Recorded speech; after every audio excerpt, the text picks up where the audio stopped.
Hey everybody, this is Dean with the NS Stick channel, and today I am doing an interview with Russell Keating. I don't know which side of the screen he's on right now, if I'm gonna where I'm gonna put him. Um, but I'm really excited to have you do this with me today. Thanks, Russell. I really appreciate your time. Well, thanks for having me on, Dean. I appreciate you asking me, and I appreciate what you're doing with this channel and just, Thanks. spreading the word and the awareness about the NS. That's pretty cool. Yeah. It's just I'm not putting out too much content right now, but slowly it's coming up. I've got a few things I did myself, and then a few interviews now, and yeah, I appreciate that, really do. And the biggest reason I wanted to do an interview with you was that I don't know if you saw the last interview I did with Gary, and Yeah. your name came up on that, and I know. I was surprised.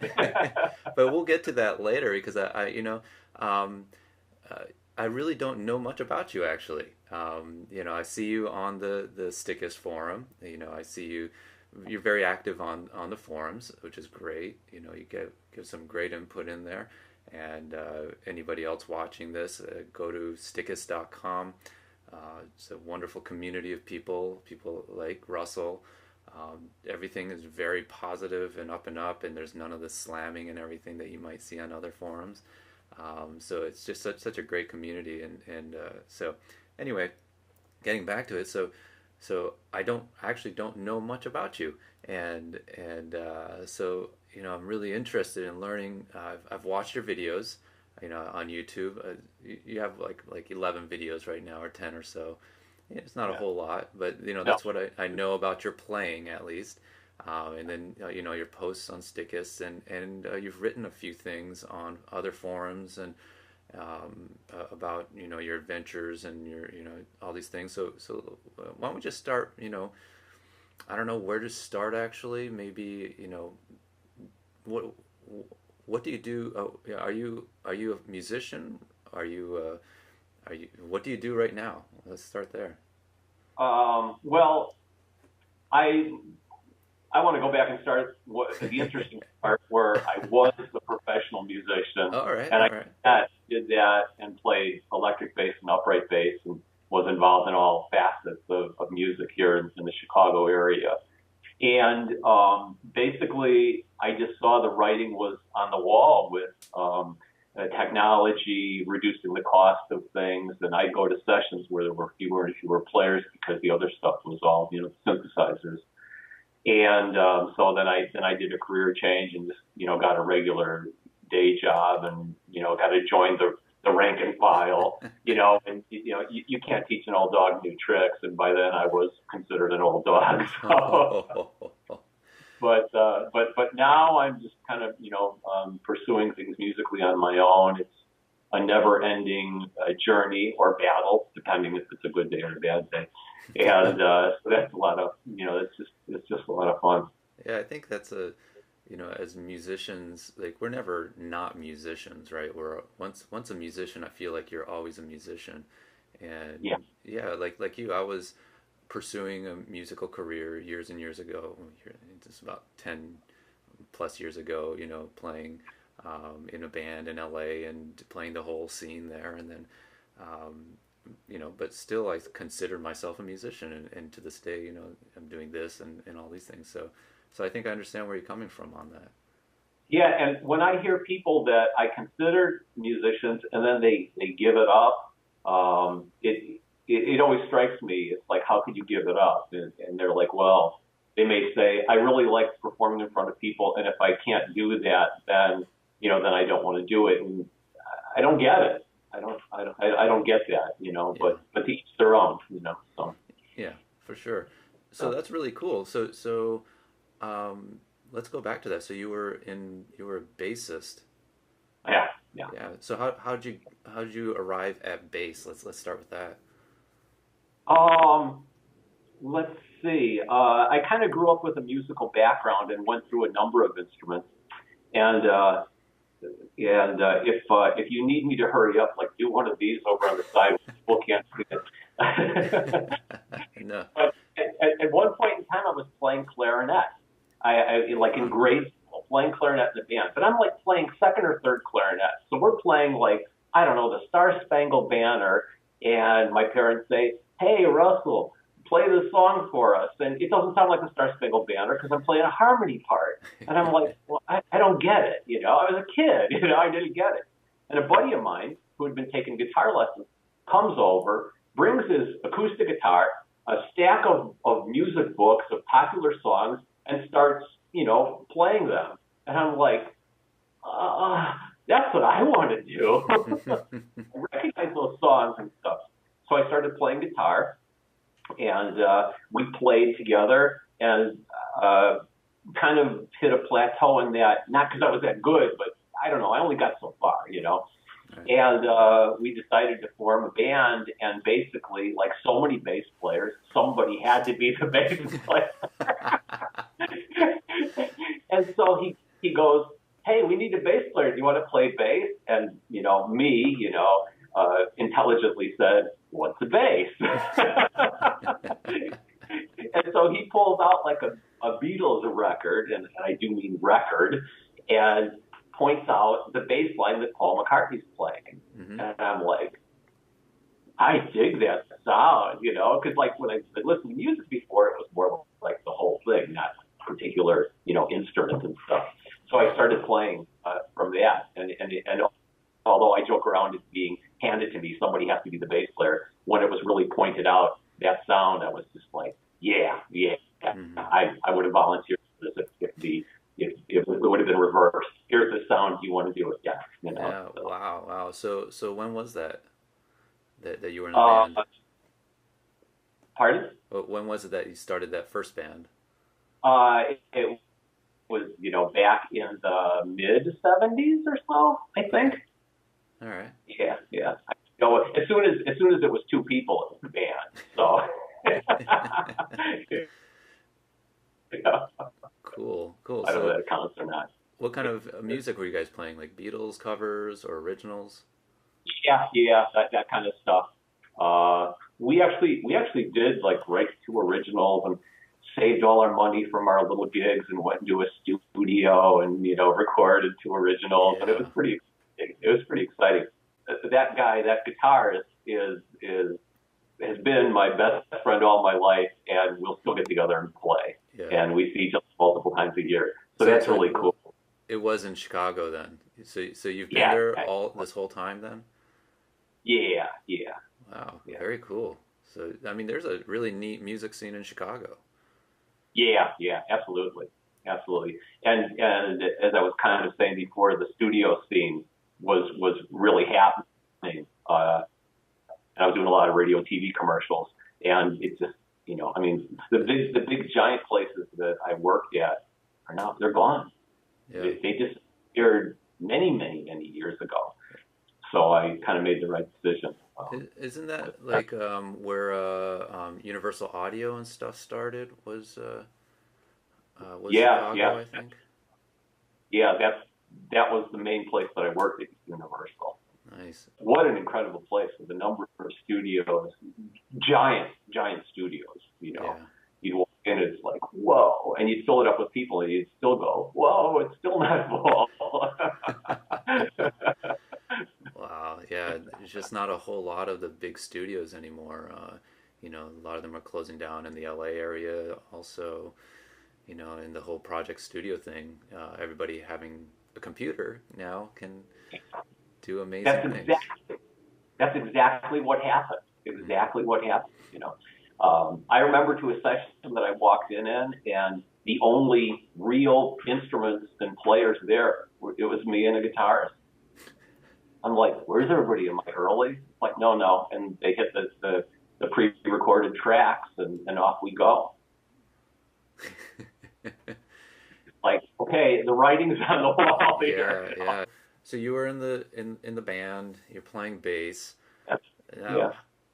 And how? So you said you were actually like a session player. Right, and that was obviously years later. You know, I didn't just decide to play bass. Yeah. So that wasn't natural.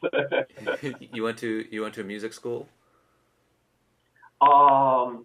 I had private instructors and participated in as much music in like high school as I could. And I did go to a music college, and for the first 2 years, I did nothing but take music classes and study the upright bass and study that classically, and got accepted to be an upright bass major. And at the time, I was working more and more, and it was a very expensive school.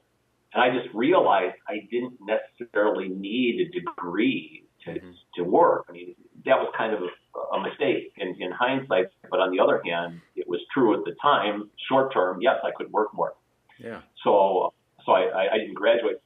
I just stopped after completing 2 years, and then and was working more and more. Wow. Yeah. So what kind of sessions were you primarily doing? It was mostly radio and TV commercials. Wow. That's cool. I mean, I did other stuff and obviously demos and that, but the real beat that I was working on trying to get more and more were those commercials. And those were actually the first things that got hit by the technology because they wanted to decrease their costs as much as possible. Yeah. Oh, wow. Interesting. And then, so how did you bump into the stick then? Well, I had heard a Peter Gabriel album, and I do mean album, and I heard this great bass sound, and I, what's this? And I look on the album, and it's Tony Levin playing the stick. So many of us have come to the stick. Yeah. And I thought to myself, that's such a great sound. Producers are going to be asking for that. I need to get myself one of those stick basses because there was no pictures, right? This is like pre-internet, imagine that. And I had already had a number of, basses in between the electric and fretless and the upright and stuff. And I was trying to cover things in case. And when I heard that stick bass sound, I'm like, yeah, people are going to be asking for that like mad. So I kind of put that in the back of my mind, but I'd never seen a picture of it. Oh, so you've never even seen what it looks like or anything like that? No, I had absolutely no idea. And I just thought, put that in the back of your mind.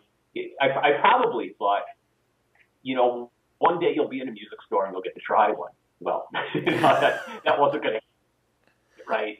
But so anyway, it was either a guitar player magazine or bass player. Back in those days, I think bass player, came out like once a year, twice a year. They had to throw the bass players the ball. You get it like, oh, this magazine, gotta read it slowly, gotta last all year. But anyway, so in one issue, Ibanez had an ad, and it was for a stomp pedal, and it was like 3 pedals in one. Unheard of. No one had ever seen anything like this. And in the grainy advertisement, there was a smaller grainy picture of Tony Levin because he was endorsing it. He was one of the people endorsing it. And it was a shot with him holding the stick, and it was like from his shoulders up. And so I'm looking at this picture. Now I'm expecting to see a bass. So my vision is already colored with whatever you're looking at is going to look like a bass. Couple that with a grainy picture and no idea. I'm like listening at this picture, trying to make it out. I could see the headstock, but it wasn't even clear enough to see that it was a 10-string instrument. And I'm like, that's a strange looking bass. And the neck strap was taut. Yeah. So it looked like a bar. So I'm like, I wonder what that bar does. And I'm thinking, why would they put a whammy bar up there on a bass? And so pretty quickly I thought, you know what, that's stupid. It's not a whammy bar. It must be something that holds the instrument or whatever. So I had no idea. And once again, put it in the back of my mind, I don't know why I never thought of writing Stick Enterprises or something, that was just like unheard of, But wow. But anyway, I keep going with the story. Like I said, if I need to hurry it up. No, I'm loving it. The NAMM show was in Chicago at that time, and I loved going to the NAMM show. And I really, really miss. It's been many, many, many years, but I really like that. And so a buddy of mine, we went to the NAMM show, and I thought, hey, Stick Enterprises is going to be there. I'll go check out the stick. Wow. I had not seen any other pictures of it prior to that, so I still had, in my mind, this bass with a whammy bar that attaches to your neck. And so my buddy and I, we look on the map, we see where Stick Enterprises is, and we start walking towards them. And we hear, music, and we always hear music at the NAMM show. And there was kind of a crowd around, where the Stick Enterprises booth was. And we turn the corner, and I see Emmett Chapman playing with a bunch of people around. Yeah. And my jaw just hit the floor, and I just turned to my buddy and I go, "That's not a bass. that's not a bass." and I could just see the wheels in my buddy's mind turning, and he's like, "That's so cool. You're going to do such cool things with that." And I go, "That's not a bass." And he's already planning out how, this was a guy in a different band. He's already planning out how he's going to write tunes for me to play, And so he was so supportive. Wow. And after Emmett was through playing, they had sticks with headphones and you could try them on. And I clearly remember Yuta helping me try one on. And this was back, when they were made of ironwood. Mm-hmm. And I put it on, it felt weird. And every time I tried to lay it over like a bass, my head would jerk off, And it didn't make any sense. It was completely foreign. And looking back, it was probably good that it was so foreign. Mm-hmm. If it would have been a more bass-like, I would have been able to dismiss it. I would have been able to say, this is kind of like a bass, but not like mine. If we changed a few things, it would be better. But since it was so foreign, mm-hmm. I was more confused rather than fighting it. So I tried it, and I'm walking home, and the whole time my buddy's like, "Yeah, you should buy that. You should buy that." And we were planning to come back the next day anyway. And so I just, I went to the bank and got my money out, and I thought, just don't, I'm going to buy it. I have the money. And I spent a sleepless night, and we went back, and at some point I decided to get it. And so I got it. That was my first stick. Wow. So, you buy the stick, and, back then, there wasn't YouTube. There wasn't anything like Skype lessons or anything like that. So how did you start to learn it? Well, it came with a freehand book, mm-hmm. and there's obviously good stuff in there, but it doesn't speak to the way that I learn. So it didn't seem to be too helpful to me at that point in time. After a period of time, I went back to it, and I was like, "Oh, okay, now I get it." So I kind of just taught myself the way that I had learned all of my instruments. It's like, at that point, I knew how to read music, so that was no big deal. But, it's like, here's the note on the page, where's the note on the fretboard, what finger do you play that with, and you build it up until you learn it, and that's always been my approach. And that's the way that I've taught people, too, because when I was really involved with music, I was teaching bass and stuff. I've had a couple of stick students, but not many. But anyway, that was my approach to learning it, and knowing what I know now. Hindsight is always better. I wish I would have dug into it more and been a little bit more diligent, because sometimes it was frustrating because there was no one else to bounce ideas off of or But I want to go back because there is a pre-story to this. So, okay. I say that story the way I remembered it, as if the first time I had seen the stick was at NAMM, and the first time I heard about the stick was through Peter Gabriel.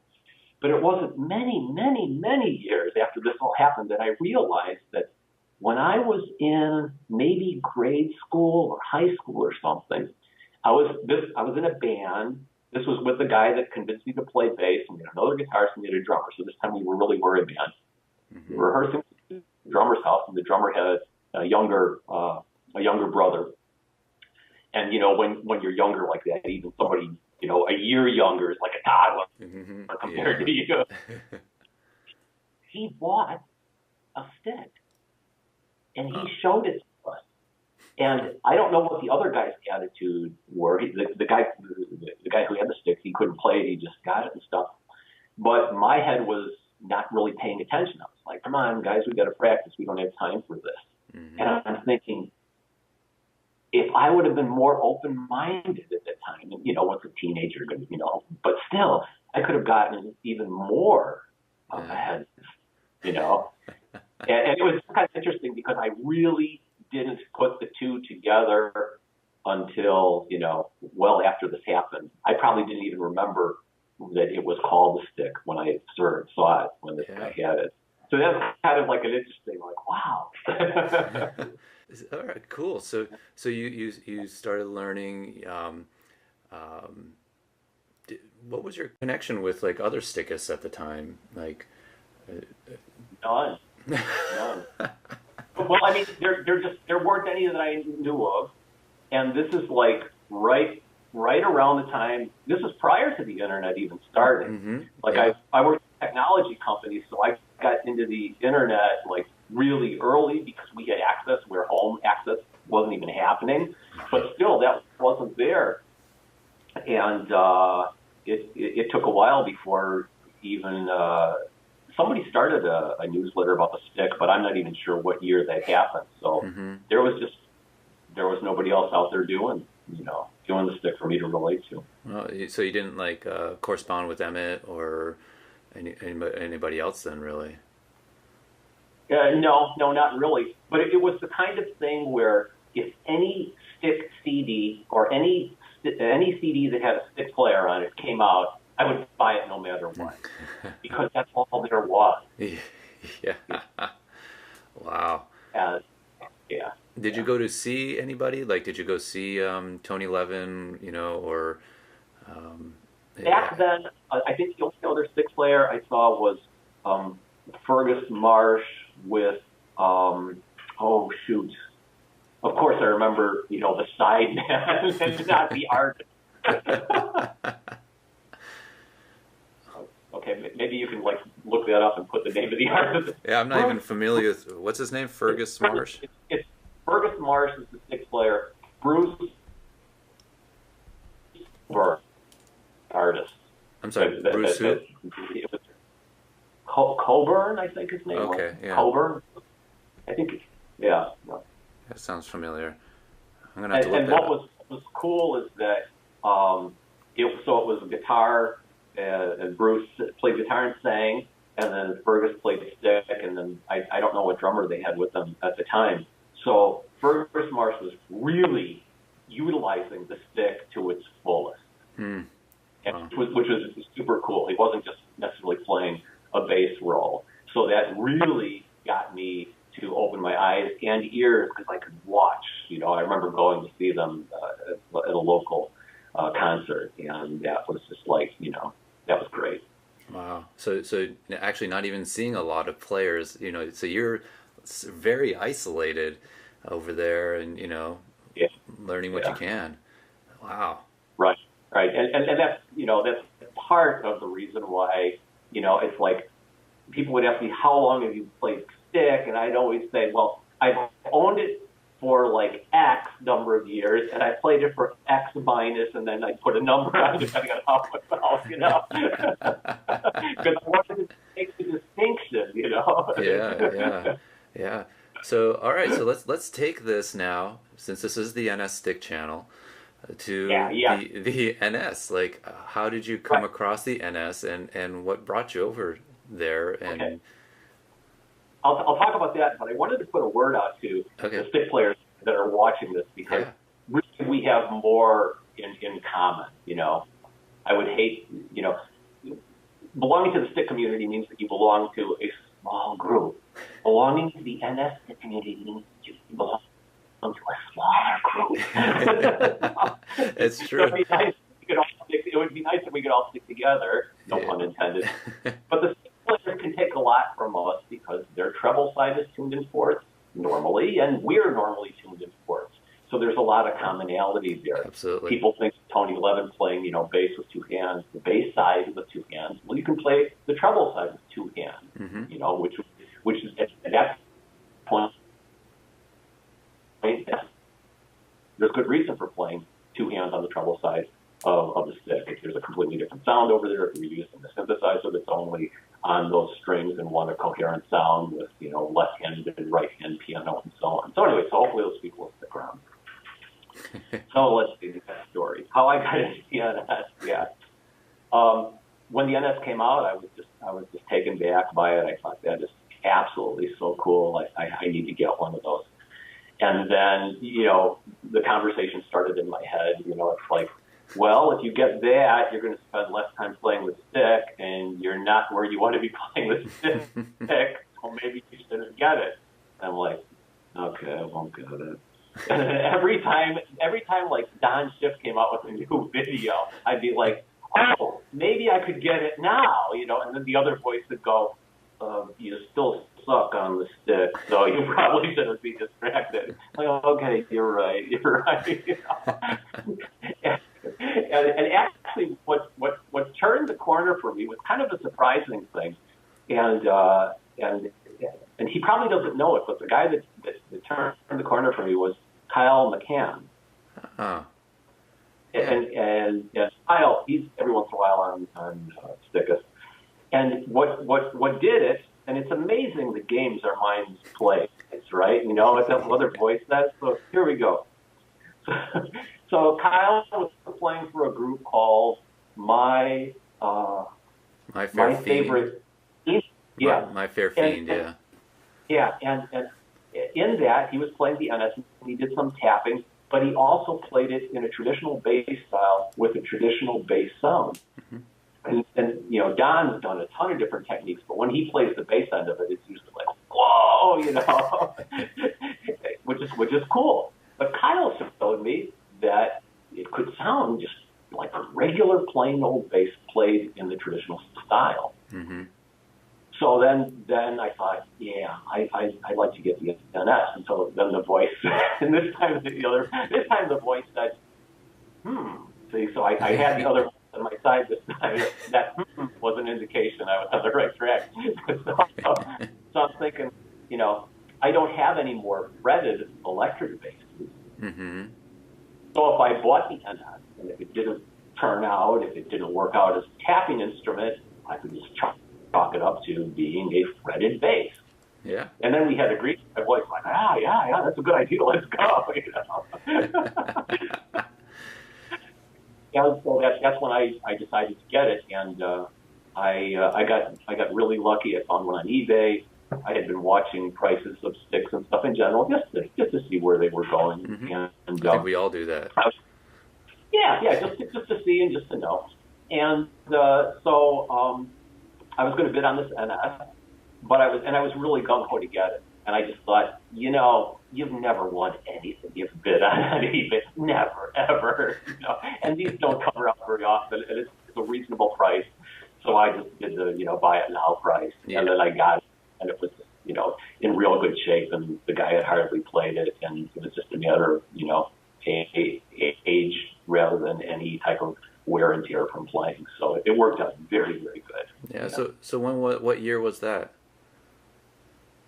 That was 2 years ago. Oh, okay. So, very cool. So you've now been on the NS for just 2 years then.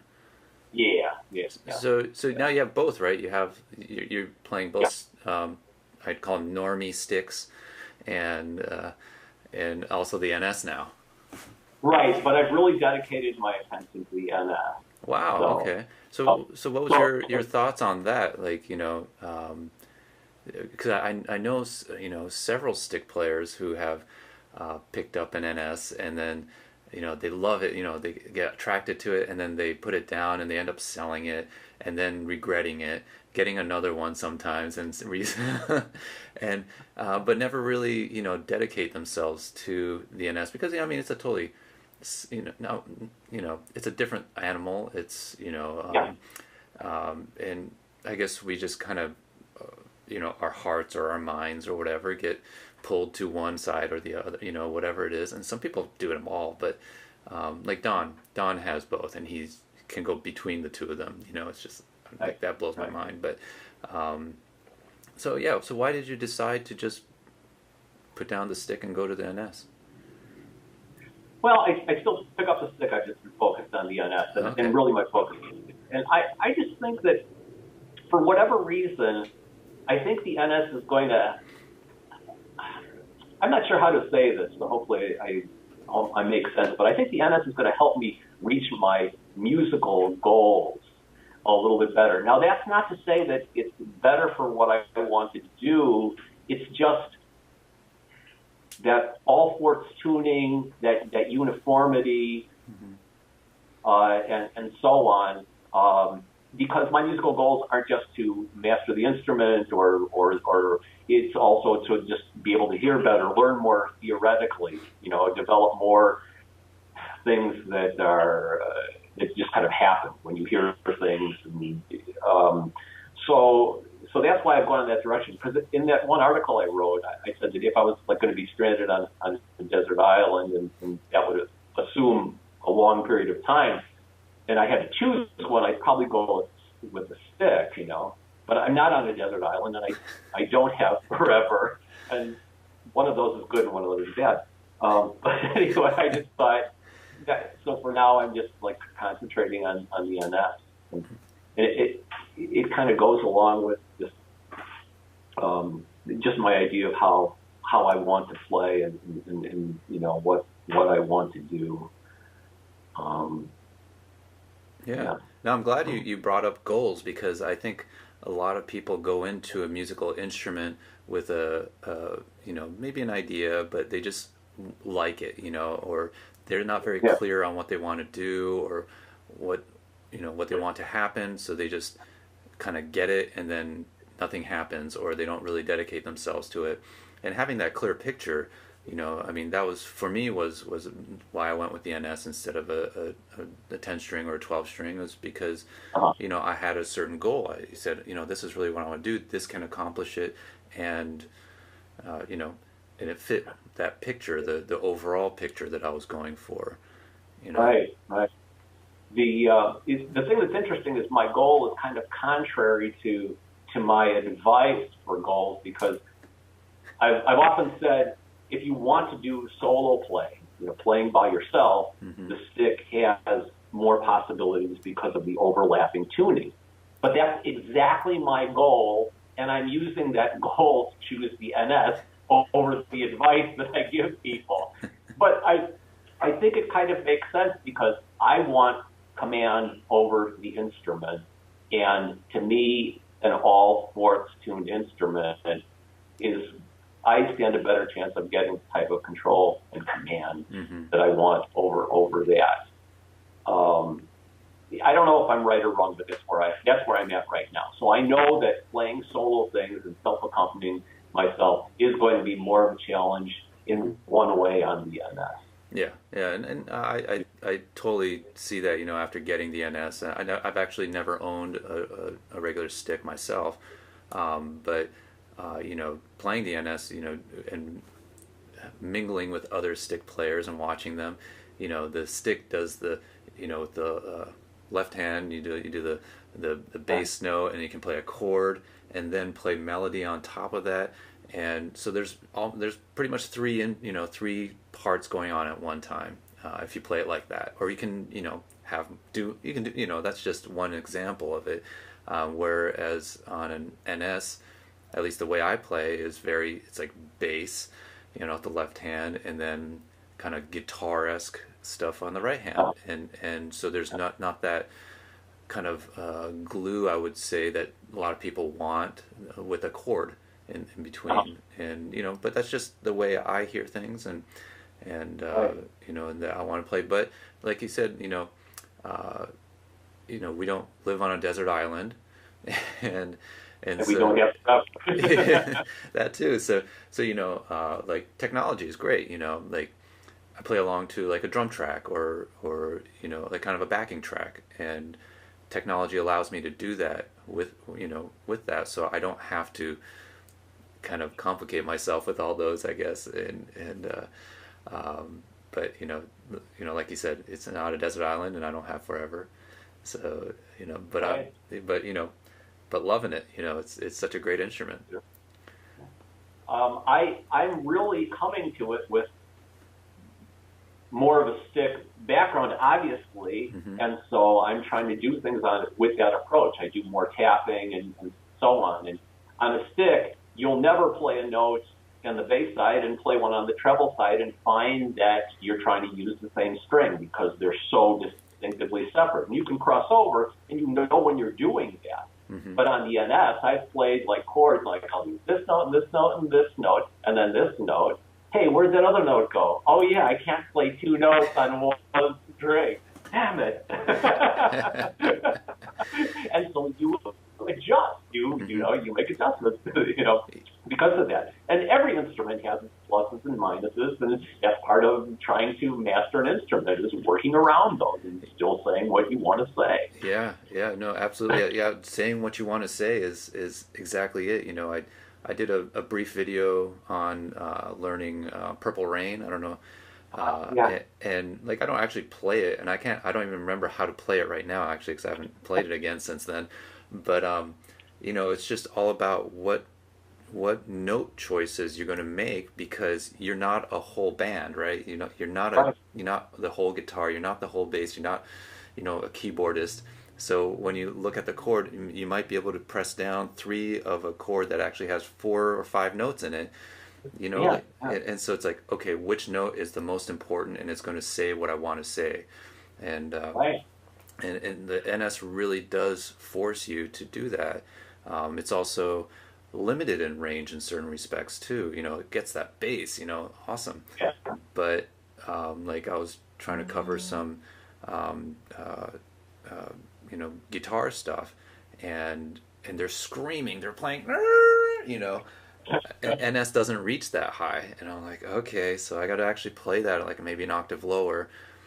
How do I, does it still say the same thing that that I'm trying to imitate on that one? So yeah, it really forces you to do that. Right. Yeah. Or you could transpose the whole thing down so you can get up higher. Yeah, a lot of options there. I heard of some people that are tuning their NSs, instead of starting with the low B, they start with the low E and go up, so they get a higher string. I'm pretty sure I've heard of that. And so then I'm thinking, oh, so you can get a higher string. All right, 9-string NS. Where is it?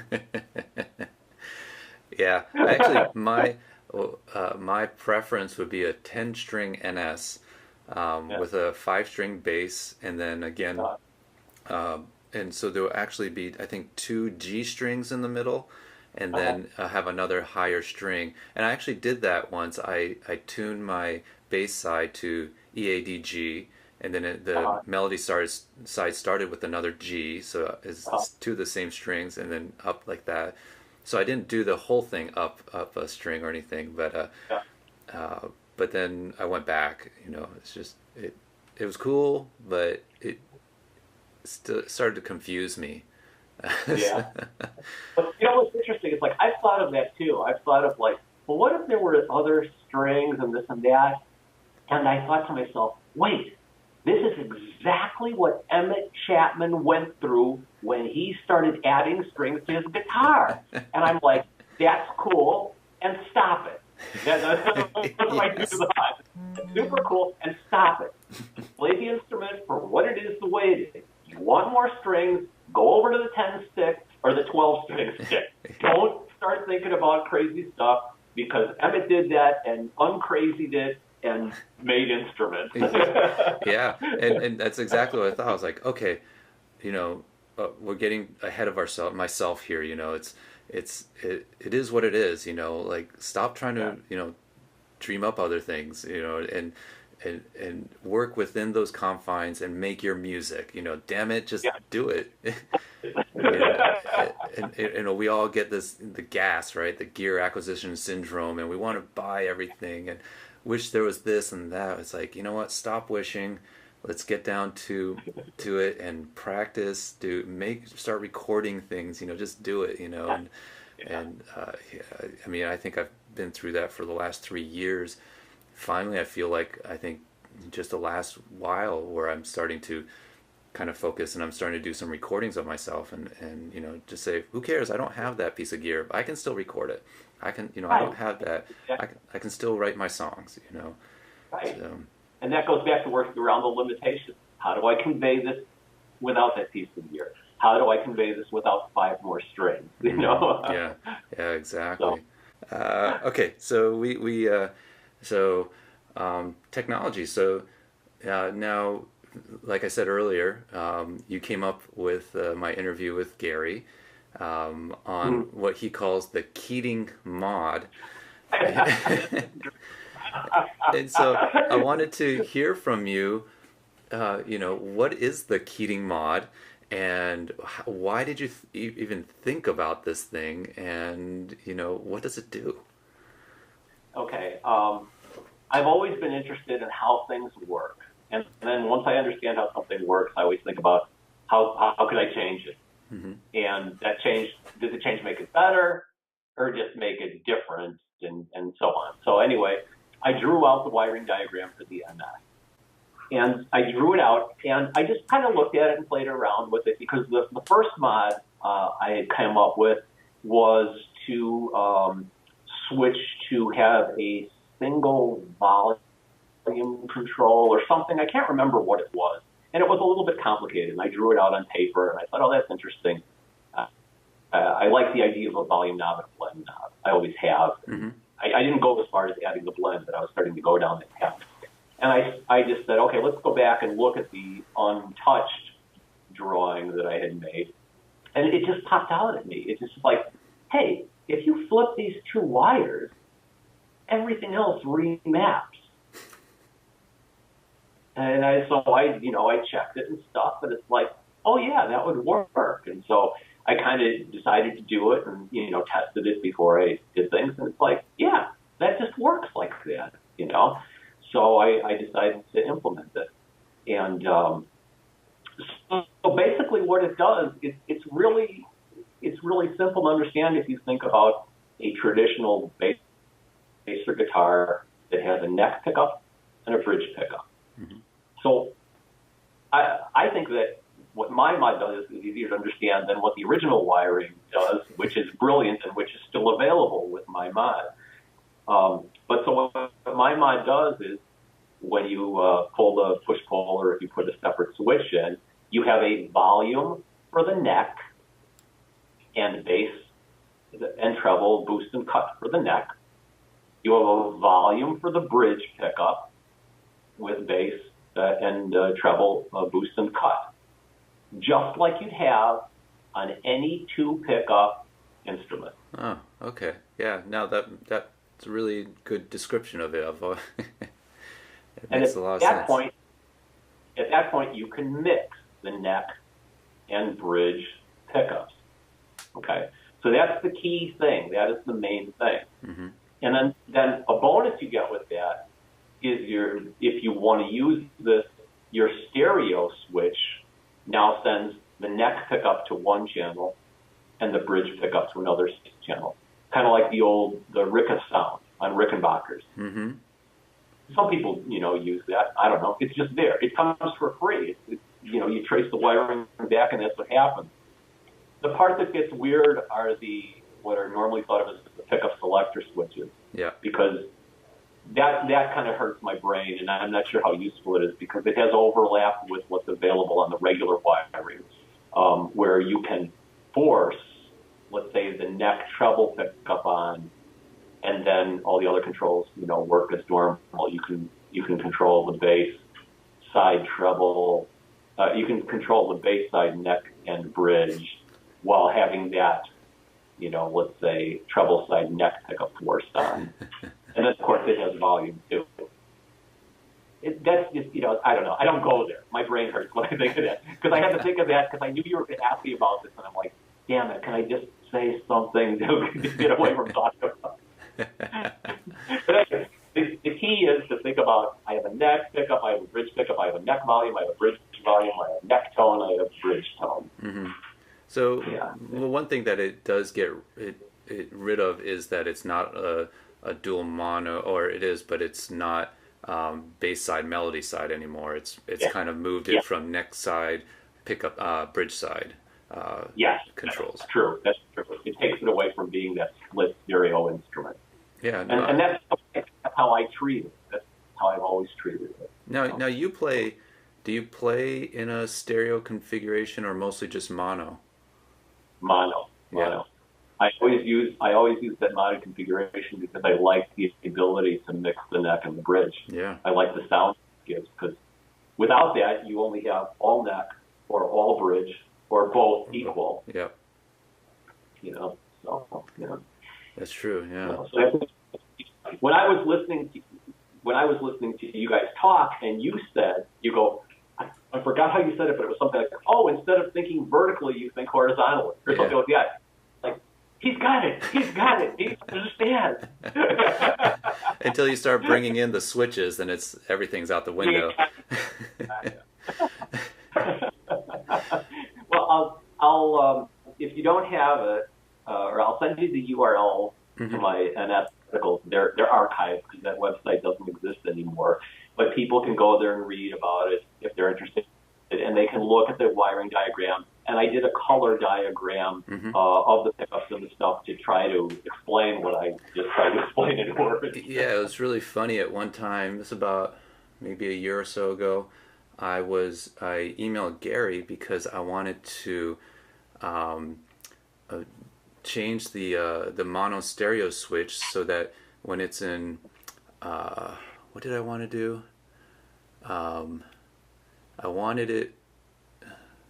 I wanted to like swap the bass and treble side to come out different, and so that when I stuck a regular cable in, that it's actually the.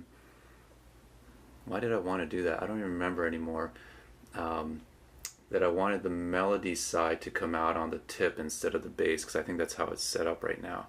And then Gary says, well, you just have to swap these wires. And I was like, oh, do you have a wiring diagram? He said, oh no, go to Stickist and get Russell's diagram, because that's the best one available.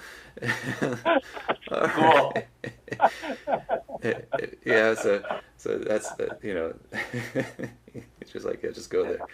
So that's how I started, and then I remember looking over the mod that you did and everything, and I was like, okay, yeah, because I come from a bass background too, and yeah, that's what I had was a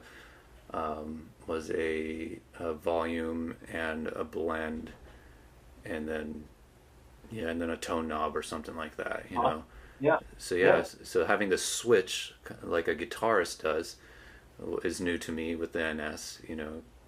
A lot of guitarists don't blend anything. It's either, Right. Yeah. So yeah, it was, So it's my first time too. It's just cool to have options, especially when you can do them relatively for a little cost. I mean, you just need some wiring, and you need that push-pull pot. Yeah. And I can totally see it. If especially if you're playing mono, and it works great for that. In a recording setting, if you're really trying to dial in a tone, that's I can totally see doing that. For me, when I'm recording right now, I might do a scratch track where I do both at the same time, but then I'll usually go back and just do the bass and then do the melody side separately, just because I don't want to have to keep playing both sides every time, to punch in or anything. So, but yeah, I can totally see that coming in, real nicely, to just get that tone that you're looking for. Now that would be cool if you can get it on, still keep keep the bass side bass and the melody side melody, and then blend each side independently. But I'm sure with enough wires and with enough switches and with enough potentiometers, we could do it. It's just gonna have to drill some more holes. Although I did have an idea. I was talking with Gary, and I was playing, and I noticed when I was playing that I didn't have the switches in the right position, but my hands are busy, so I can't reach down just to change the switch. Yeah. So I was like, can we put that in a in a foot pedal, so I can just press pedals to choose. So we can totally do that. Put it on an external box, and then have all the knobs and switches on there. You'd Eventually have make. like big lifeline cable hanging out, that would be providing life support for the instrument. We can do it, Russell. We can do it. I don't want to be part of that diabolical experiment. But you're doing some pretty interesting things too. You built your own 8-string tapping instrument, right?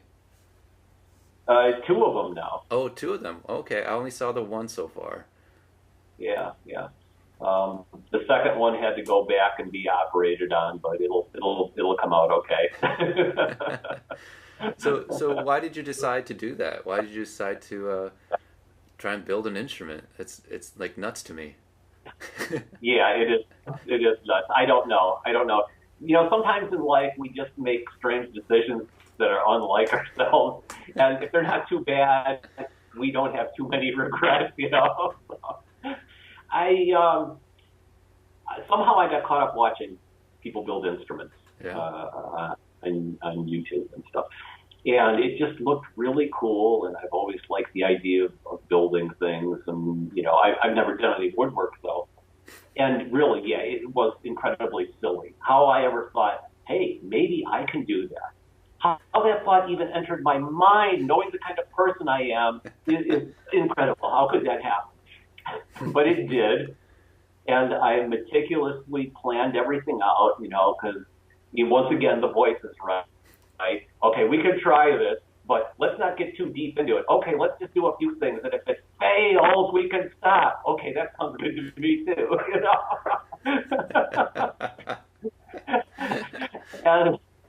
and so I decided, hey, what instrument am I going to build? What kind of instrument? Well, duh, the one you play. Okay, but there's no sense in recreating it. You need to do something that's different, but it still allows you to play it without having to learn something new.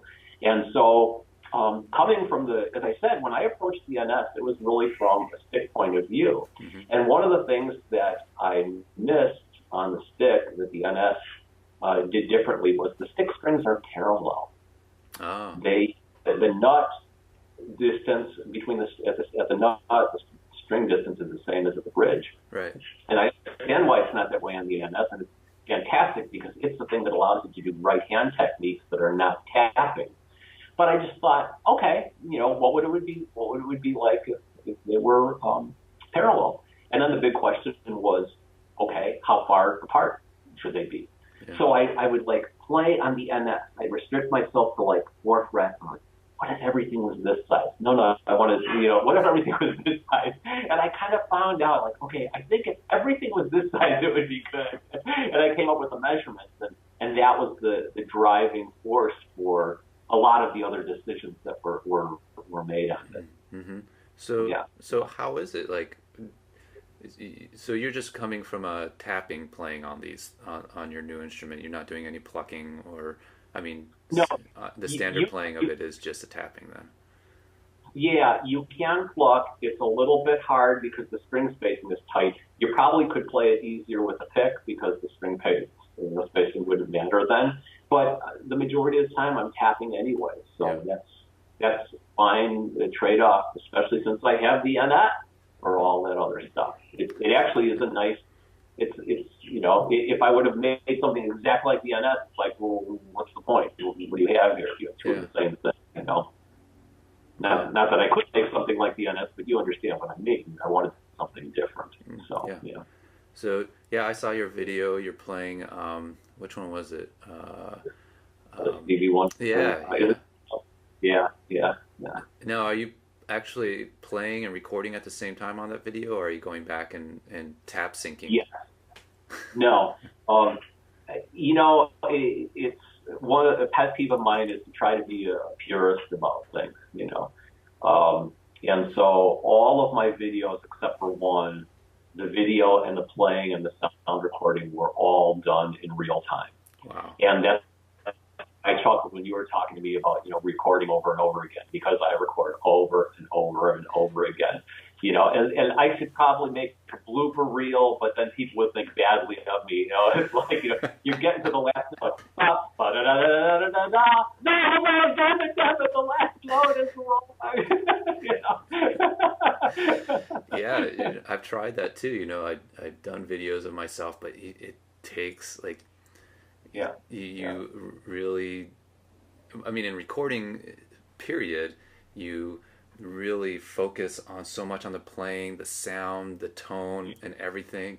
And then in regular recording on a computer or whatever, you can punch in, you can cut and paste, later on, or whatever you want to do. But when it's just you, video, you can't do that. So you're just going to have to play from beginning to end, and then listen back, and you'll probably hear things that are like, I don't like that, but you have to make that choice somewhere and say, that's it, or I have to live with that, or Yeah, and like I said, I mean, maybe I'm too much of a purist, but I mean, I've listened to things and thought, I mean, I can't think of an exact example, but if you listen to something and say, oh, this guy played all of that at one time, why aren't I good enough to do this? And then you realize that they tracked 3 or 4 parts, and it would be possible to do. I don't know. I just kind of feel cheated. It's not always a bad thing, but it's like I've been duped, right? It's like what you watch, on a TV show, and the guy plays the acoustic guitar, and all of a sudden the orchestra starts playing. Where's the orchestra? Did you get that out of the guitar? Well, no. But if you're a kid, you might think maybe he's got pedals or something. I don't know. Yeah. I've taken a kind of a middle ground on that. Anything I record. What's that? Probably more healthy to take the middle. Well, because I know, like, there's another stickus. I'm trying to remember his name. I think it was Dean Pasquarelli. Sorry, I can't. Yeah. He does that. He if he messes up, he might not play from beginning to end, but he plays both sides at the same time every time. He might punch in, I think, but he will still play both sides at the same time. For me, I've decided that it's okay to record either side, both sides separately, but I need to, in a live situation, be able to play it. So it's not, I'm not cheating you if you come to see me play. I'm going to still play it. It's going to sound like the record, and I'm actually doing it. Of course, I will have some backing tracks and maybe some like synth notes behind me. But as far as playing goes, I've made that decision. It's like, okay, I'm not going to layer parts. I'm not going to do impossible, like double tapping on the bass side and then actually still having some kind of a melody playing on top of that when it's impossible to do that. That's the line I drew. Yeah. No, I think that's great. Or if you're going to do those tracks, somehow let it be known. You can do a split screen with you doing this certain, one and the other. Yeah. I mentioned that all of my videos are, basically done live with the audio going on at the same time as the video, except for one. And the one that wasn't done that way was at Day's End, that orchestral one. Okay, yeah. And the only reason I did that is because that one shot, where I'm on that, you just see the big wooden floor and stuff, to have hauled all kinds of equipment to record audio and video at the same time, it just wasn't worth it. It just wasn't worth it, So that one is played along with, But that's also such a simple part. It's not even 2 parts, So, yeah. Yeah. So you're going to be doing any more videos anytime soon? Anything you're planning?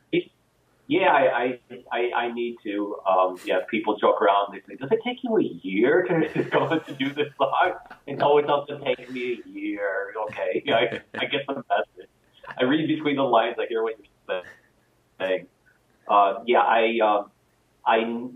to follow up on my second build, once it's back together, I want to do a demo of that. And then I just probably should get in the habit of recording more, because like anything else, you get used to it, it becomes easier and stuff, you know. Mm-hmm. It's amazing how much I've played in front of people and am comfortable doing that, and worked in the studio. But when I hit the record button on the video camera and on my recording equipment, my attitude changes. I'm like, oh. You know? Okay, that's not a good thing. You might be able to get over that if you did it more than once a year. Yeah, there really is. Like, once you hit that record button, there's something changes a lot of times, and to not have that anymore is a skill that I think a lot of recording artists have, and it's just I think comes with practice. It's like gigging, you know. I remember when I first started gigging, you know, years ago, I was nervous as hell every time I get up on stage, you know, and but there comes a point where you've just been doing it so much, you're like, you might still feel nervous, but you know the feeling, you know how to control it, and then you go with the show, and sometimes you just don't have it at all and have an amazing show, you know. It's absolutely it's one of those things, you know. So yeah, I'm you know, I'm doing more recordings now. I'm trying to get that done, and yeah, totally hit that record, and you're like, you might have a click track. As soon as you hear the first bink, you're like, oh, where am I? You know? Right. And then another horrible thing that's worth avoiding is where you start over and start over and start over. Mm-hmm. So all you're doing is getting sick of the first part of the tune, and there's an imbalance that happens there. You know? Yeah. So much is like you can, and you know, we nitpick at it so much. We could probably just play it a few times through, and probably just pick one of those times, and it'd probably be like, yeah, you know what, that one was actually pretty good. I'm okay with that, you know. But then, you know, I play and you mess up, and you're like, you stop, and then you delete it. You know, it's like, maybe I shouldn't do that. I should probably just play through. I mess up there, but I'll just play through. Maybe no one will actually notice. You know, well, the other thing is, like, to me, the feel is so important. And so it's like, if the feel is so good, you know, that's more important than a couple of mistakes. As long as the mistakes didn't spoil the feel and the whole attitude of the song, then that's a trade-off that I'm willing to make. And hopefully I make that in the right direction. Yeah. Because I think ultimate perfection, it's like, good luck, you know. That's, you do that, and you know it's going to be a video every 10 years instead of 1 year.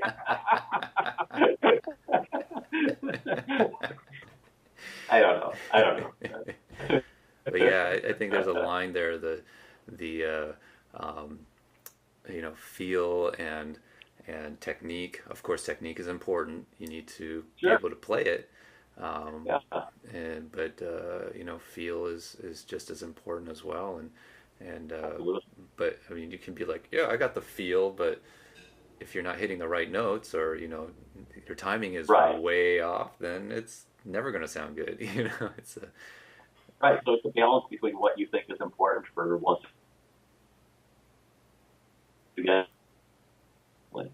Yeah. We were talking about technology stuff before, right? And I just wanted to mention, because I think this is really important, that people keep their instruments in good shape. Yeah. So I think that the truss rod is an underused, you know, item, and you know, I check mine like every time I pick up the instrument. You know, I just developed a way of, you know, checking it that works for me, that, you know, is quick and easy and stuff. And so people should do that, you know. I think that sometimes people don't do that enough, and the changes happen so slowly over time that, you know, next thing you know, you're well out of whack, and you don't even realize it, you know. So that's important. I was just thinking about that. I wanted to mention that. Yeah, no, that's a great point, because I think a lot of us pick up an instrument and we don't want to, you know, we don't want to mess it up. That's number one. Right. But we think it's like you need to be a technician to change things on it, you know, intonation or string height or, you know, all these things. you know, specifically the NS, I think, even over the regular stick, is made so that you can do this yourself. It's so easy to do. Right. You know, Yeah. it's designed that way. You know, the number one thing everybody should learn is the truss rod, I think, you know, because if you get the stick, either the regular stick or the NS from Stick Enterprises, it's going to be set up. The only thing that's probably could go wrong between the shipping from there to your place is the truss adjustment. You just need to adjust that, you know, it's Yeah. not a big deal. And you know, my big piece of advice is do make one change at a time, Yeah. and even write down what change you made, or you know, at least, you know, so you make the change, and he's like, all right, that sounds great. Okay, that made it better, you know. So you write down, I made a quarter turn on the truss, you know, and then but then if it gets worse, then you'd be like, okay, I got to take it back a quarter turn, you know, these kinds of things. That's my big advice to people, is just to do one thing at a time. Keep track of your changes so that if you did mess something up, and it's really hard to, but you just take it Right. back to Right. where you remember it as being you know, the right thing. Right. You make a good point that if you get it from Stick Enterprise, it's set up properly, and so usually it's just going to need a truss adjustment. You're probably not going to need to do anything else with it. And if a truss rod adjustment doesn't fix it, then maybe something has happened that needs to be worked on outside of what you can do, like, you know, if rod is a little bit higher or a little bit lower or something. Because as great as these instruments are, they're made of different materials, wood and metal, that expand and contract at different rates, blah, blah, blah, blah, and all that kind of stuff, you know. And so sometimes it's hard to know, well, can I adjust this problem away, or has something happened that needs, you know, bigger attention? But it's still worth trying and at least learning and knowing, you know. If you all of a sudden have like a high fret, like I play this note and I can hear it, you know, it's hitting the next one above. You keep a mental note of that, and maybe you back up on the truss rod and it goes away. But if that springs up again, you might be like, okay, this might be a problem spot, and at some point it's going to have to be, you know, leveled or something, you know. So it's just good to know your instrument and be in touch with it. So no pun intended. This whole community is just pun unintended, but keeps coming up.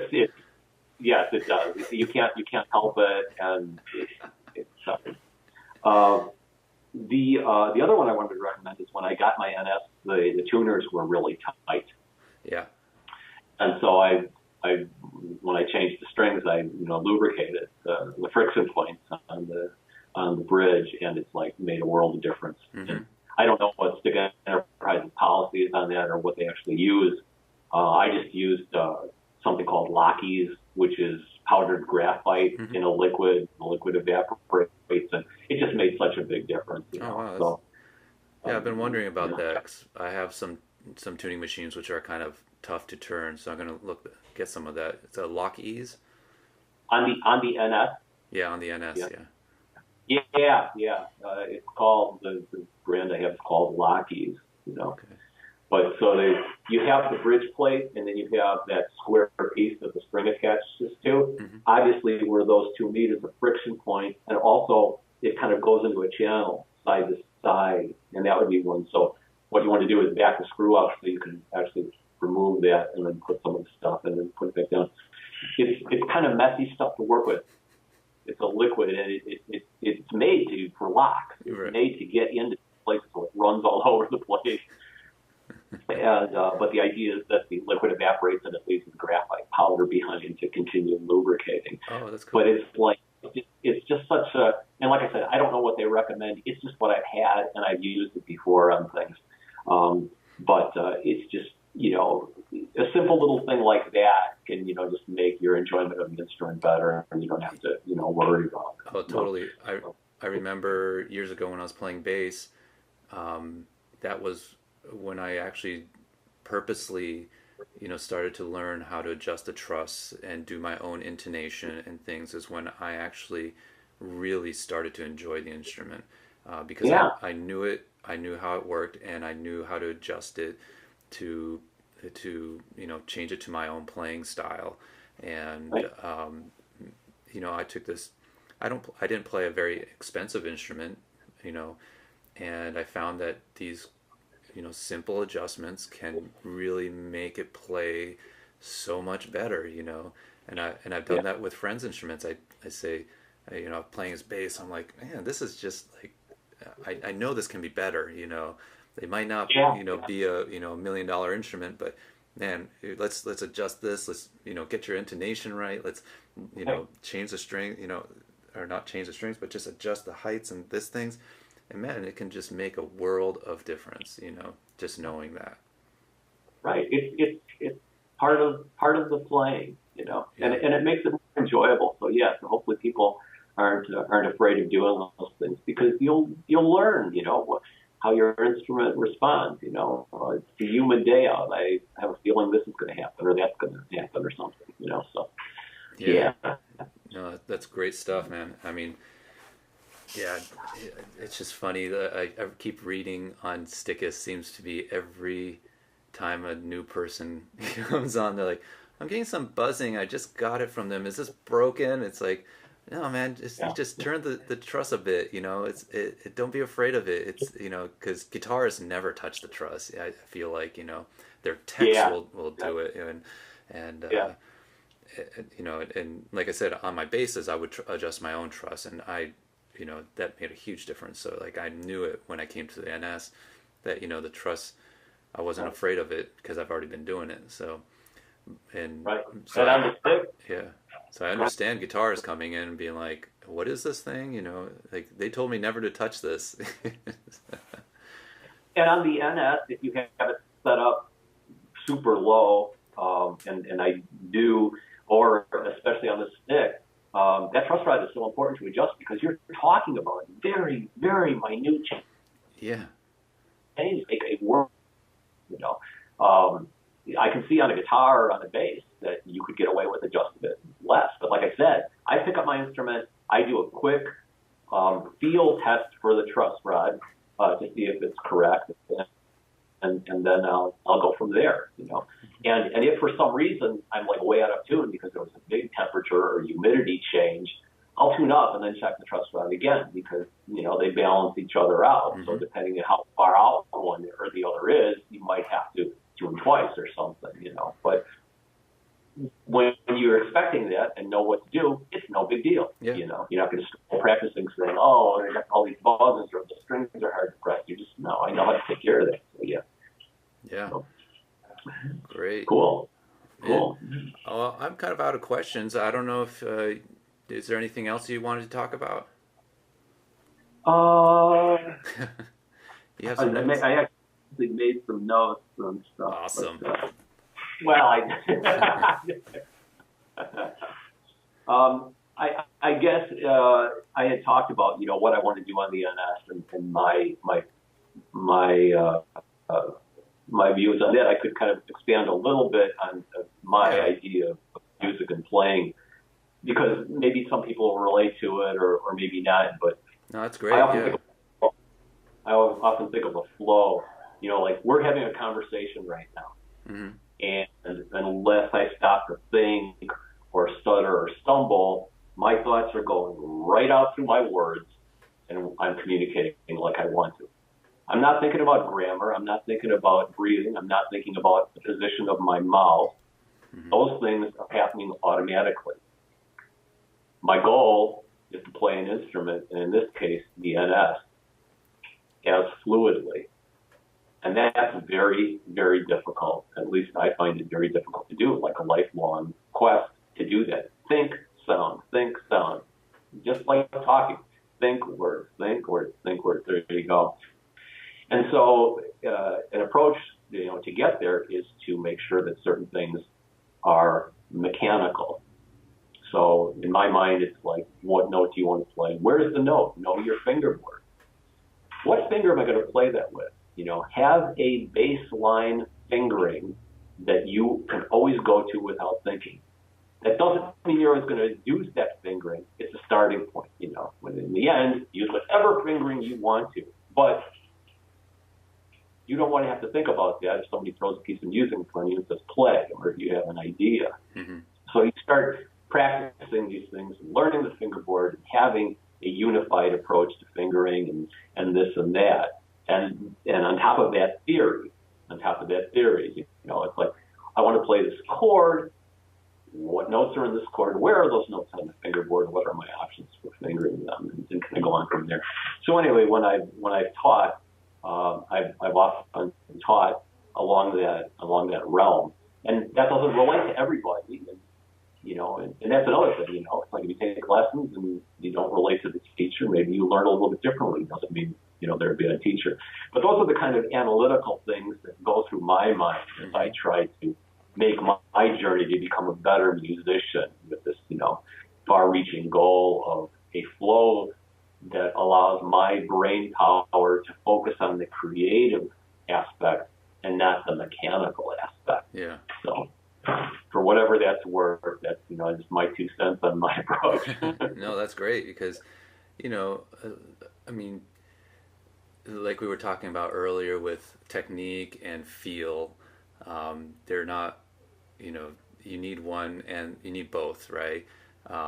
With our expressions that we have, like you said, we're talking with each other, and I'm not thinking about, at least I'm not too self-conscious about, how I look and things, and how am I going to move this muscle to say this vowel? I'm not thinking that, right? But I mean, there must have been a certain point as a baby, right, where we're like, making these funny faces and learning how the muscles work. I don't remember it, but I'm sure that's kind of like, that's how, we learn. But the mechanics need to be there in order for me to have to even speak. I need to learn those mechanics, and and that takes time. It's frustrating. When you first pick up an instrument, because I remember picking up the NS and I'm like, I'm a bassist. I can learn this so easily. It's going to be so easy. I'm going to be playing like in no time. Well, I first pick it up like, oh geez, I'm just fumbling through the whole thing. It's like, wow, and then, so you just have to be patient with it a lot of times. But again, just going back to the mechanics are important, but just to making that, I guess the word is second nature, maybe. Yeah. Yeah, exactly. I mean, how long have we been talking here?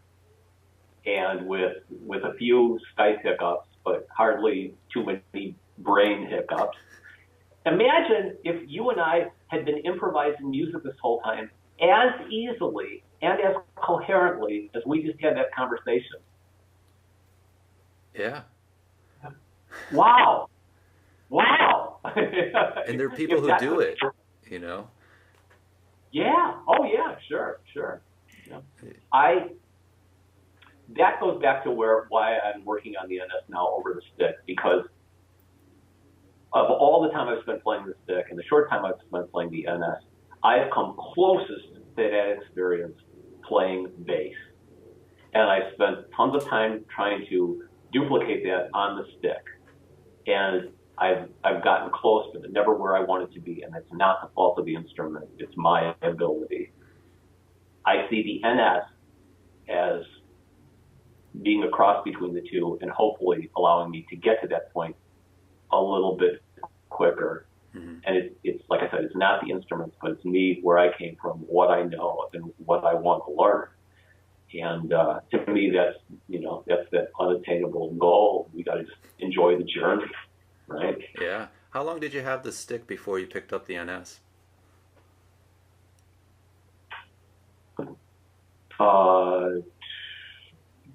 Over 20 years. Oh, wow, okay. I owned it, remember? Yeah, owned it.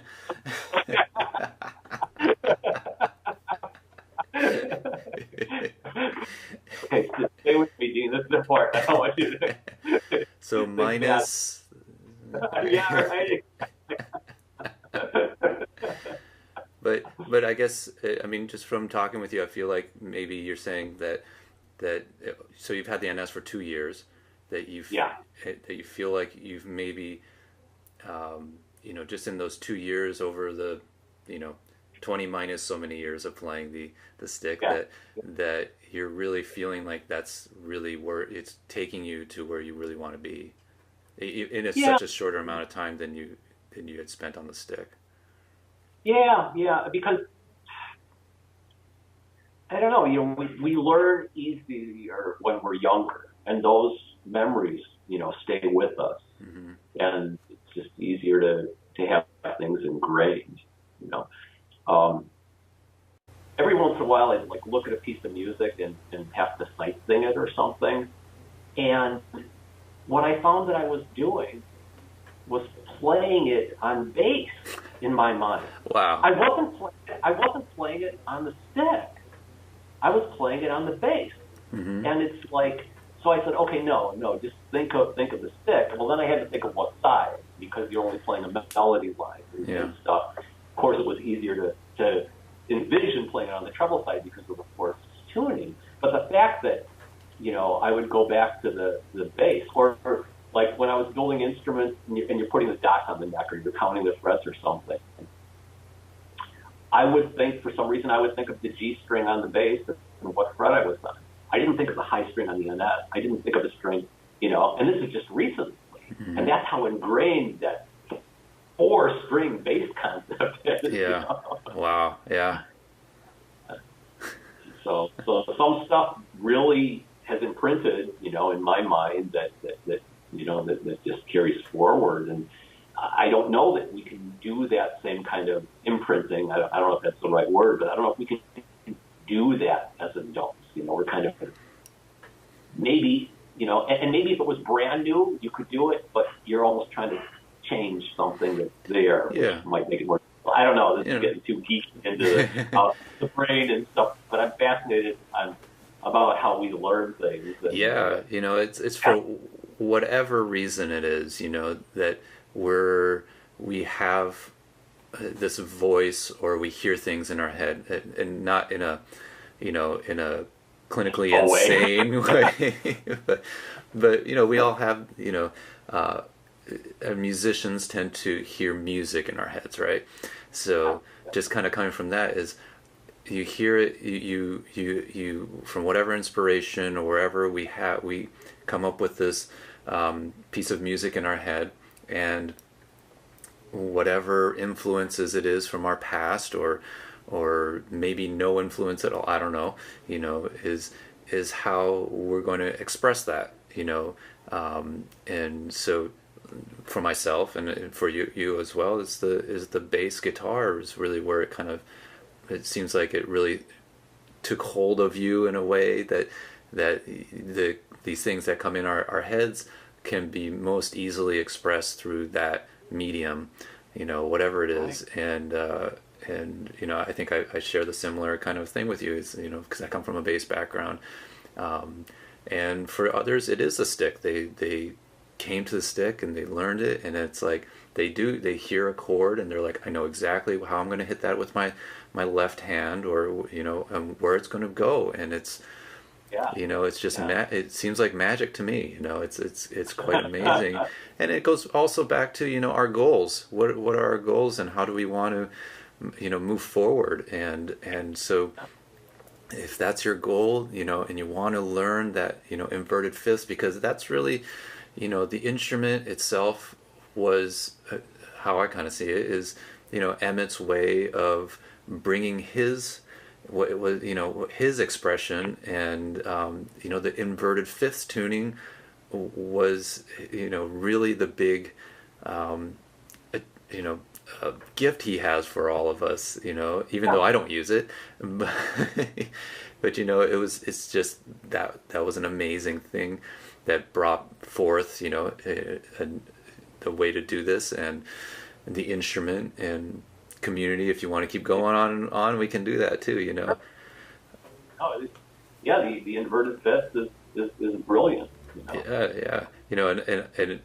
And going back to goals, it was just not my goal to learn that, to do that. And I might pick up a stick one of these days, just so I can learn something new. But and then it goes back to, well, if I had 10 strings on my NS, or if I had that pedal or this piece of gear, then It's like, okay, Dean, focus, you know. So uh, seems to go around And circles. as long as we're not, making our living doing stuff, then we can go in whatever direction we want to. And even if it's the wrong direction, Yeah, you change. I never said to myself, which is interesting because I just realized this. Even after 2 years of the NS and working on it and loving it, I never said to myself, I wish I would have come to this instrument sooner. yeah, I don't know why, but that's probably a good thing. We shouldn't look back and say that kind of stuff. So we have a lot of freedom to explore and, see what works and what doesn't. So, yeah. Yeah, I guess that's a freedom we have as not actually being professional musicians, and Right. maybe we will be. Maybe we'll sell some albums and play around a bit. And even professional musicians, have that, if they're not tired of playing all day or something, they have that too. But yeah. The whole musical journey kind of goes back to what we were saying about, how strange it is when people say they give up music, Yeah, How do yeah, you give up the journey?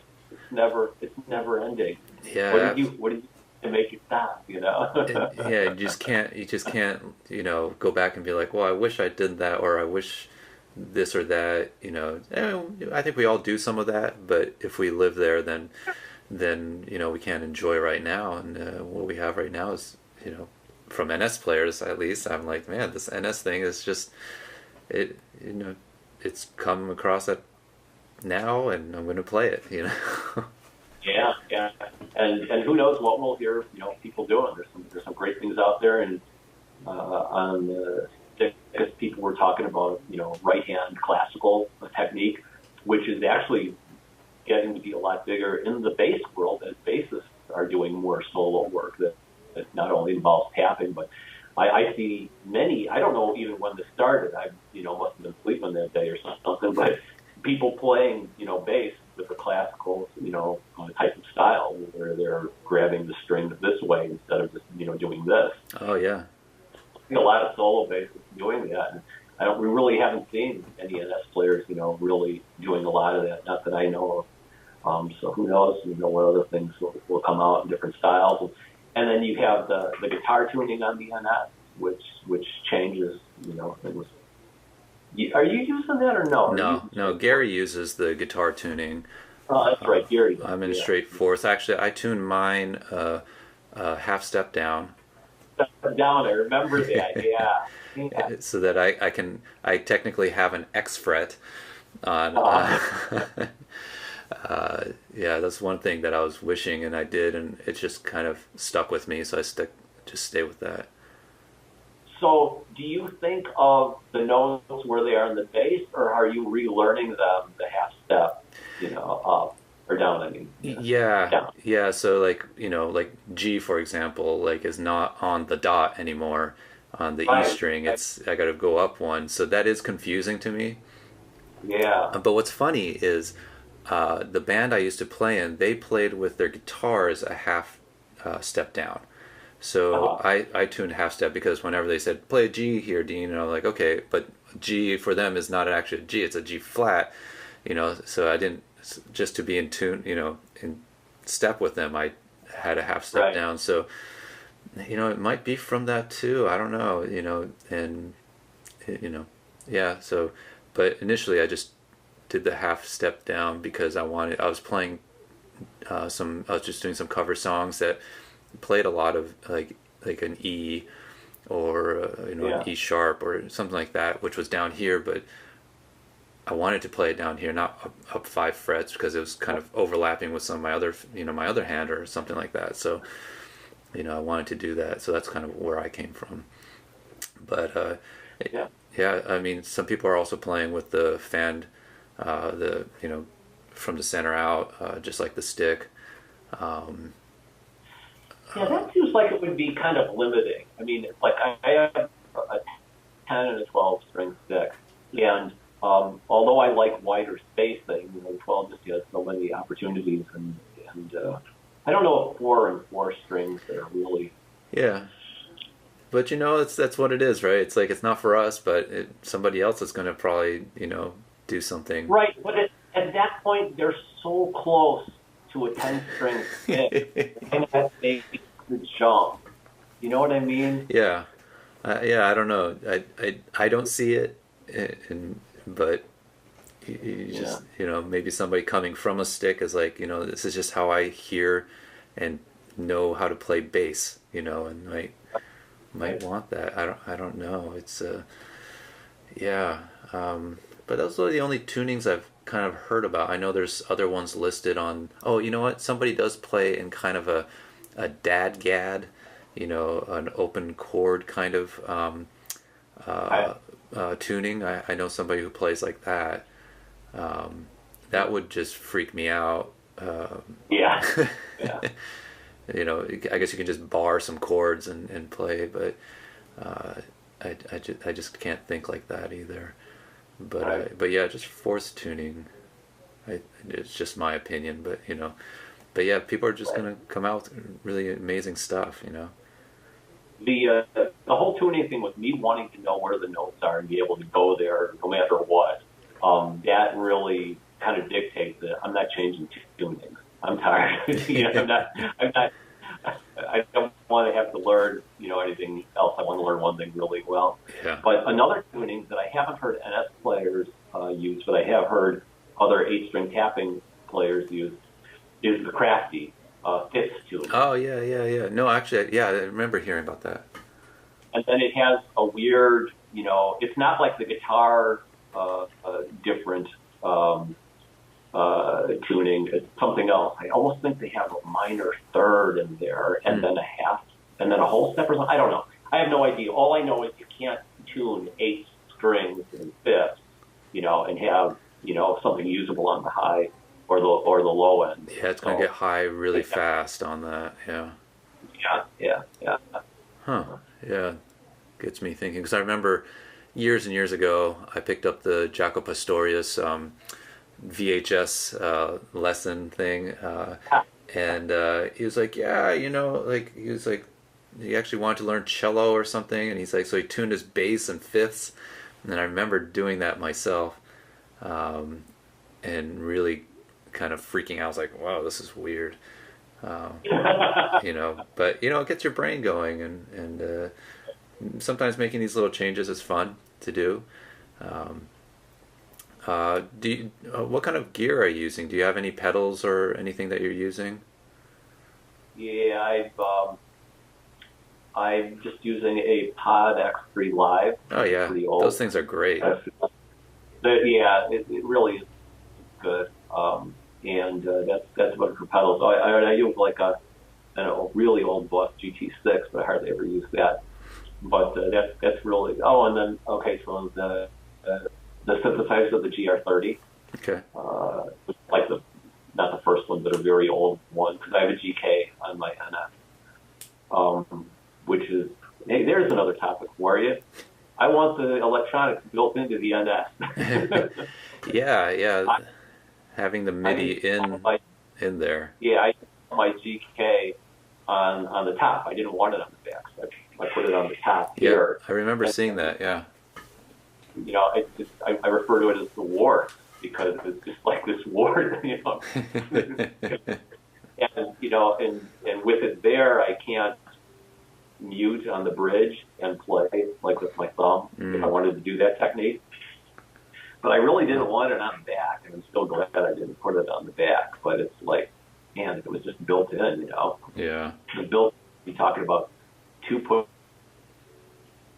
buttons and 1 top. You put those anywhere, But anyway, the GK is fun. It is fun to play with. Very cool. Yeah, the X3 was what was recommended to me from Don when I first started, and anything since then really kind of dropped on the bass side. I've seen actually on a lot of YouTube videos. I like to watch like studio tours and things. I've seen several studios who have a bass pod, the rack mount bass pod, and they say that's probably one of the they can get some of the best bass tones they've ever had just through this pod. Is that the original one that was red, or the Pro? Well, I think that the Pros were the rack mounted ones, but yeah, but they had a bass version. It was just bass. Okay, yeah. and that was a blackface one. Yeah. Black. Okay. Yeah. Okay. Yeah. So you can still find them, I'm sure, on eBay and stuff. The X3 was basically the base pod and the regular pod all in the same thing. So Really, the same circuit? I don't know. Yeah, that's what I heard. Don was part of the beta testing, or Oh, he helped. great. They had him kind of make suggestions. But then ever since then, all the other pods they took out the bass section or had very limited bass. So Yeah. yeah, and the X3 also had like an LA2A type of compressor at the end of it.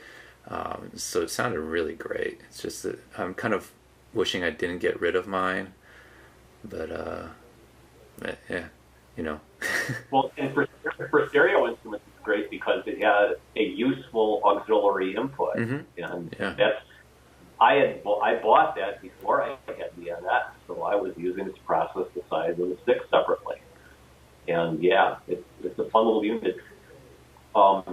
Prior to that, I think a GT3, which was a Boss bass multi-effects unit. Okay. I think the GT3, and I liked more of the features on the Boss product, and I don't know what's out there now as far as the new stuff. But I remember Boss had stuff like you could program virtual sweeps on pedals and that kind of stuff.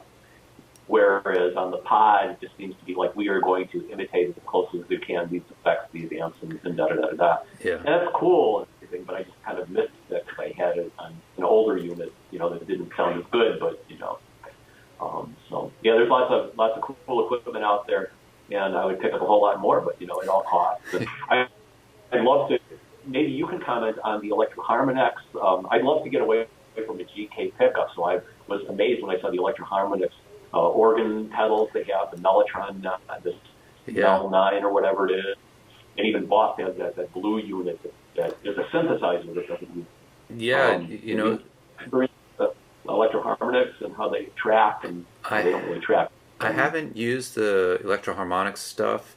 I know somebody who has the I think it's the Mel 9. That's like the Mellotron thing, and he said it's pretty cool. It recreates it pretty well, and so I've heard a lot of good things about those. I did get to play through the what was it called, the blue one you're talking about? I think the SY300. Yeah, that's just him. Yeah, Gene has one, and I played a stick through it, and it's really, really cool. It's amazing because you don't use a GK pickup or anything like that. It's just taking your one cable, and it's polyphonic. It's and it's not just it does, I think, like processing of your regular tone. Like I didn't get to delve into it, but the sounds that I did play with were just really phenomenal. I mean, I was really blown away with it. It's just unfortunate. It's just a one-in piece of gear. I wish I could. Well, you need two of them. Yeah, I know. Just get two of them. Don't tempt me. But yeah, no, that was really cool. I'm about to publish a video on the MOD Duo, which is a piece of gear I've been using for the last several months. Here, let me show it to you. It's actually, I'll publish the video before this one comes out, actually, but it's so hard to just kind of talk about it just by looking at it, because you have to plug it into a computer or a tablet, and you manipulate all the effects, or they call them plugins. And it's just an amazing graphical interface. It's just like you just drag a cable and you put it into whatever you want. You just place them there, and you can like split signals just by grabbing the same cable from the same location and just plugging it elsewhere, and then you combine them wherever you want to as well. So it's like you don't need a mixer to do things. You just plug more cables into the same hole, It's just it's really cool. I'll be publishing that probably coming out before this video actually comes out. And yeah, this piece of gear has been really cool because it is 2 in, 2 out, so you can route it however you want. It's got, which side's in, 2 in, and then 2 coming out. It's got a headphone jack on it. You know, you can even plug in a keyboard into this too and use it as a sound generator. You know, you can plug a mic into it also. So, well, so since that video will come out before this one, let me just say how much I enjoyed that video. Can I do that? Can I do that? Well, thank you, Russell. I put a lot of effort into it. See, now you have to put them out in this order, otherwise it's stupid. So now I'm going to put a link around here somewhere for this video, for the video to check out on the MOD Duo. But yeah, so that's my big piece of gear right now is that one. But yeah, there's just so much great stuff out there. You just and just like the you know, we keep talking about, you know, if I added more strings or did this or that, we just got to buckle down at a certain point and just go with it, you know. So right, and you know, and we can't lose focus on the music, you know, because it's like I said earlier on, I keep referring back and adding stuff that we talked about. But when I first started, there weren't any stick, you know, CDs out there, so anybody came out with one, I'd buy one. Mm-hmm. Well, as more came out, I couldn't afford to buy them all, and I needed to be more picky, you know, and just say, am I listening to this just because it's the instrument, or is this really good music? Mm-hmm. Because there's a huge, you know, difference there, you know. So we need to remember to focus, you know, on the music, you know, and obviously the sounds all go together, but you know, at some point, you know, you need both. Absolutely. You need both, but you got to stick to your focus. You got to focus on you know, on the right things. Yeah, it's all a balance, and you know, like you said, people talk about gear and stuff, and it's almost easier to talk about gear because if you have money, it's easier to spend that than to practice and, you know, learn where the notes are on the fingerboard or something. Yeah, yeah. So true, man. All right.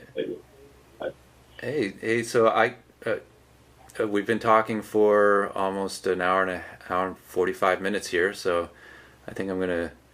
Nobody's gonna listen. You can say anything now. Nobody's gonna make it far. Nobody. If anybody listens this far, please do leave a note and let us know that you did. Yeah. Should we reveal the secret message now? It is all a dream. You want an NS